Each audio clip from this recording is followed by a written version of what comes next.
everybody, welcome to the show.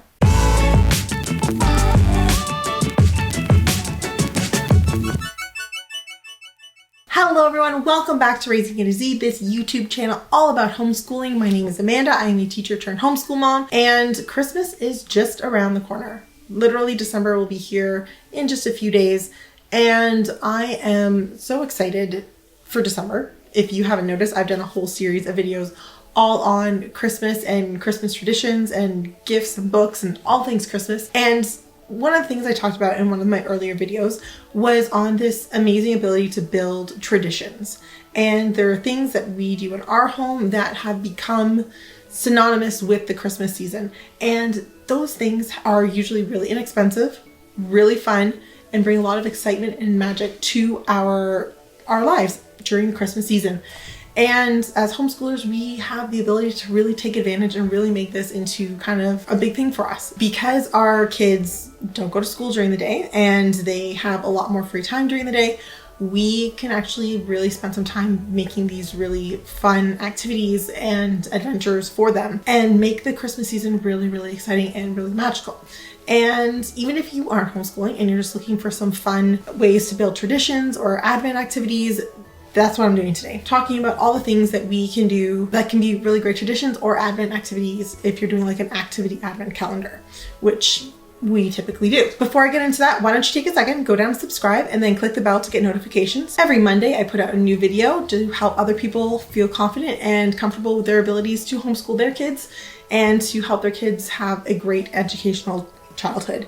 So if that's you, make sure you're subscribed because you're definitely going to want to check out those videos. Typically, we do an activity Advent calendar starting December 1st all the way to December 24th. We have one activity every single day that is kind of Christmas related or Christmas adjacent or festive in some way. And after we do our morning basket or our reading or whatever in the morning, the kids get to figure out what they're doing that day. And we go and we do that activity. Now you might say, Amanda, this sounds like a lot of work. It doesn't have to be. It can be as much work or as little work as you want. If you are not into looking to do an activity Advent calendar, and you're just looking for some tradition ideas, I'm going to talk about those in just a few minutes. But if you are looking to like do an activity Advent calendar or like 12 days of Christmas and do 12 activities before Christmas or something like that, this is how I do it because it does require a little bit of planning. So Christmas is coming, December is coming, and what I do is I typically kind of write out the activities that we really want to get done, and then I schedule them based on what our calendar and what our December looks like. I find activities kind of tend to fall into like two categories, a small activity or a big activity. And I will schedule a small activity on a day where maybe we have things going on. Maybe we have an appointment or we have errands, or it's going to be a day where the kids have a class of some kind. We're going to be busy. So I will kind of schedule and plan to put a small activity on those days. Small activities would include something like drawing a picture. Paper snowflakes is a really great activity. It doesn't take a lot of time or prep, but is a fun activity to do. And then on the days when we're going to be home, I will schedule a bigger activity. So whether that is going to visit Santa, baking cookies, decorating a gingerbread house, something like that will go on a bigger activity day. Actually, there's kind of a third category, which is when I combine the activity calendar with what's happening in real life. So, for example, I will put things like go and see a Christmas concert on the day when my kids have a Christmas concert. Christmas Eve, we go to a Christmas Eve service. Every year, 100% of the time, the activity on Christmas Eve is go to a Christmas Eve service. There are things that are already happening in our lives, things that are already being scheduled that aren't typical for us. Like it's not, you don't go to a Christmas Eve service every day. So the kids think they feel it's exciting because they pulled it out of a little bag or a tin or however you set up your Advent calendar. They just feel it's more exciting that way. And so I do try to spread those three things out and basically use what my schedule already is to see what's going to happen over the month. I do write them down. This is, I think, key because I did this one year and I didn't do this. I didn't put what was in the little tin, what the slip was. And so I did it ahead of time, lost the paper, and then had no idea what was coming the next day. And that was a little bit of a stressful December. So I do not recommend that. Definitely make sure you have written down either in a planner or on a your calendar or a piece of paper, something that you know, so you know what's coming. It helps me, for example, to know that like, oh, this week we're going to bake cookies. When I'm at the grocery store, I'm going to pick up the stuff to bake cookies. It's not like I'm pulling the slip at 8 o'clock in the morning. Kid says, oh, we're baking cookies and I have no eggs. Like, it does help to know ahead of time what's going on. So definitely keep a little list. And it also gives you the ability to kind of swap things. If something comes up that you're like, we are never going to get to this, you can swap things around, right? It gives you that ability to be like, oh, something happened, you know, there's an emergency. We're not going to get to do this activity that the kids absolutely adore. So I can swap it with something that like is quick and they won't care about if we don't get to it, and save it for another day. That has happened, and it just makes it a little bit more convenient as a parent to know what's happening. With that being said, there are tons of activity advent calendar ideas out there. I'm going to give you some of our top absolute favorites. When I asked the kids about it, these are the ones that they came up with, and they want to do it. But if you're like, hey, that's not really us, or that's too religious, or we're going to do something different, there are tons. Just look on Pinterest. There are tons of advent calendar lists out there. Some of them are acts of service. Some of them are religious. Some of them are secular. Like, there's tons and tons and tons. I'm just going to share with you the ones that we've been doing for a couple of years and that my kids want to do every single year. And some of them are easy, some of them are big, and most of them are pretty much free, which definitely helps the budget. By the way, if you're looking for budget help on Christmas and ideas for how to save money for Christmas, I definitely have a link for you up here of a video I did a couple weeks ago, all on how to save money when it comes to Christmas. So first thing we like to do, we always write a letter to Santa. It's a great educational activity, and it fills up like a good half hour. They're thrilled. We pop over to the post office, put it in the mail. Everybody's happy. And if you're in Canada and you mail your letter, I think it's before December 12th or something like that, Santa will write back, which is super cool. So we definitely have done that, and the kids get so excited when they get their letter from Santa in response back in the mail. So definitely something we always do. We always try to go and visit Santa and go see Santa somewhere, usually like a mall or something. I know that's been trickier the last couple of years because of COVID and all of that, but if you can find one, that's something my kids love to do. I find often like mall Santas are very expensive. But we have found a couple malls where there's Santa's there, and it's just a bring your own camera situation, which has worked perfectly for us. And every time we've gone to those kinds of malls, there's never a lineup, or there's like one kid in line, compared to the malls where you have to pay for your portraits and there's like 45 kids in line. Just an idea. Look around. You might save some money that way. When I asked my kids what one holiday activity they had to do before Christmas, picnic under the Christmas tree was their top pick. We do this every year. We have our Christmas tree. We throw a blanket on the floor, and I serve them dinner on the floor. Dinner is almost always, 99% of the time for the past years, has been like cheese and crackers and baby carrots and sliced cucumber and like a Christmas cookie. That is their favorite thing to do, is sit on the floor and have a picnic under the Christmas tree. Why? I don't know. They've also decided that Polar Express is the movie that we watch while we do this. I didn't make this rule. I just thought it would be a fun activity to do one year when Alexi was like 3. And we've done it every single year since. And she has remembered it. And apparently it is her favorite. So try it. Literally, you have to feed them anyway. Might as well make your life a little bit easier and just do it on the floor under the Christmas tree. And boom, you have an activity. Candy cane hunt. I don't know where I saw this, but my kids love doing a candy cane hunt. And you can do it for like $1. Dollar store sells candy canes.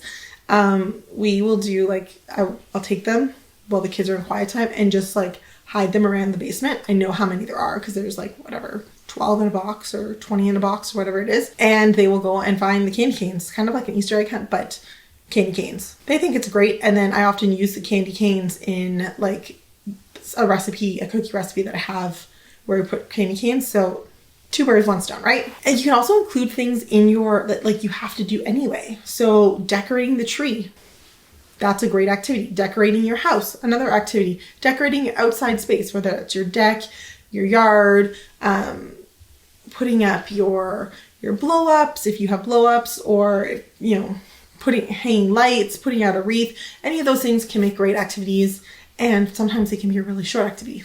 One year we definitely did hang a wreath on the door as our activity that day, and we just literally took the Christmas wreaths and just hung them on the door.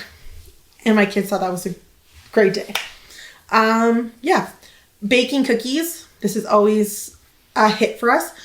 I like to make my dough ahead of time. Just a word of advice. Typically I make all of my cookie dough in November because I feel like making cookies and like decorating and baking cookies are two different jobs. So I will make all my cookies, all the cookie dough, and then just take it out about half an hour before I want to roll it out.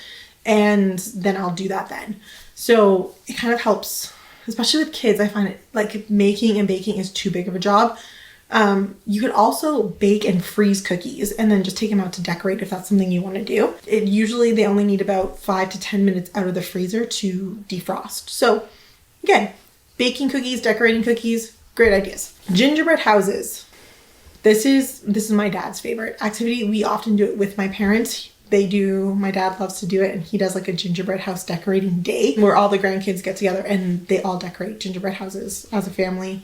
It's great. A friend of mine did suggest though if you have Halloween candy, that she takes the Halloween candy that could be used to decorate houses, M&Ms, Skittles, Kit Kat bar, like certain things that she knows her kids like to decorate the gingerbread house with. She'll take those out of their Halloween candy, or some of them out of their Halloween candy, and save them for gingerbread houses later on. If you're saying gingerbread houses can be expensive, they can be. Here's a tip. The dollar store, I love the dollar store, often sells gingerbread houses with a kit for like $2 or $3. No one really eats the gingerbread house itself anyway. And we just put ours on a tray with some tinfoil, and then you can always make yourself the icing. The icing is just icing sugar or powdered sugar, however you want to say it, with some water. And you just want to make it really, really thick, so more icing sugar than water. And just use that as your decorating glue.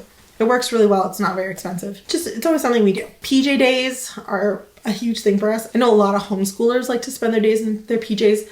We are not one of them.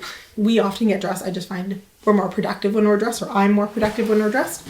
So having a PJ day is a huge thing for my kids. They absolutely love it. So we'll do like a PJ day, and they'll like build a fort down here, and we'll like climb into the fort and read Christmas books. They just love that. Great activity. Holiday movie night. How much fun is that? There are so many amazing Christmas movies you can watch. We have a whole list of Christmas movies that are kind of like our Christmas must-sees. And if you have Netflix, Prime, Disney Plus, like there's so many amazing options on any of those streaming services. Or we actually have a whole bunch of them on DVD just because I love them so much and I want to make sure that we can always watch them. Borrow a DVD from your library. It's great. It's easy. We sit down with popcorn and watch a Christmas movie. It's awesome. Other things that we always do, making an ornament. I like to make ornaments for the grandparents. So we sit down and we make ornaments with the kids, and they make ornaments for their grandparents. Christmas Carol dance party. We just put some Christmas carols on up at the kitchen, and we dance for like 15 minutes in the kitchen. It requires zero effort or energy from my part. I just got to dance with my kids for 15 minutes. They think it's the greatest thing ever. They love it. That was another top contender for things we must do this year. Also, driving to see the lights. So we typically we'll get hot chocolates and drive around our neighborhood and look at all the Christmas decorations. This is also something that we've done in the past on our way home from something. So for example, one year the kids had, I think it was a gymnastics class or something in the evening. And so on our way home, we just detoured and took the long way home and looked at Christmas lights on our way home. Right? Paper snowflakes. That's a popular one. You can either make them really fancy, or my kids just like to go to town with the paper. I think it's fun. Going outside, there's so many things you can do outside. You can make bird seed feeders or winter walks. Build a snowman if you have snow. Most years we have snow, but it's got to be the right snow, so that one's kind of touch and go. And then we have like really easy things like coloring a Christmas picture. Mailing cards or letters to friends. We've done that. Christmas cards.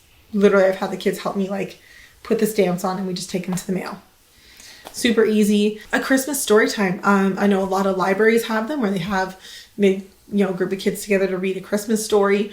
Or even our mall had one year where Santa would read the Christmas story, which was really, really fun for our kids. And then they had a draw at the end to give away the book, which was like a nice little bonus. Not that we won, but it was exciting. Yeah, so there's lots of things you can do, lots of activities you can do to help build Christmas magic and that excitement around the season. If you are religious, you can do different religious activities, whether that is like read the Christmas story. We do that. We read the Christmas story and we have a little nativity scene that will act out the story with that nativity scene. We'll go to Christmas Eve service. Sometimes there's things like Christmas caroling. You could do those things as well. Just pick what you really want to do. If you don't want to do 24 days of activities, don't do 24. If you don't want to do 12 days, don't do 12. Just pick the things that you know you can do year after year that your kids are going to love. I always think that if you can pick at least one activity a week leading up to Christmas, that is just going to be like the thing your kids are going to love, do it. And like I said, it's the little things that make it so exciting for them. And they're only going to be little once. So I really like to take this time to kind of build these childhood memories of joy and excitement around the Christmas season. I hope I gave you guys some great ideas. If you have an idea of things that you or your family are just like absolute must-dos before Christmas, please leave them below, because I know I'm always looking for traditions. Other people out there who are looking for great family traditions, share them, because whenever I tell people about the picnic under the Christmas tree, their minds are blown. And it's not a hard thing, but it's just something that they've never thought of. So like, sharing is caring, right? 'Tis the season, share all the joy you can, and let's make it a fun Christmas. So thank you so much for watching. Make sure you follow us on Facebook, Instagram, and TikTok to see what we're doing this Christmas season. And I'll see you guys next week.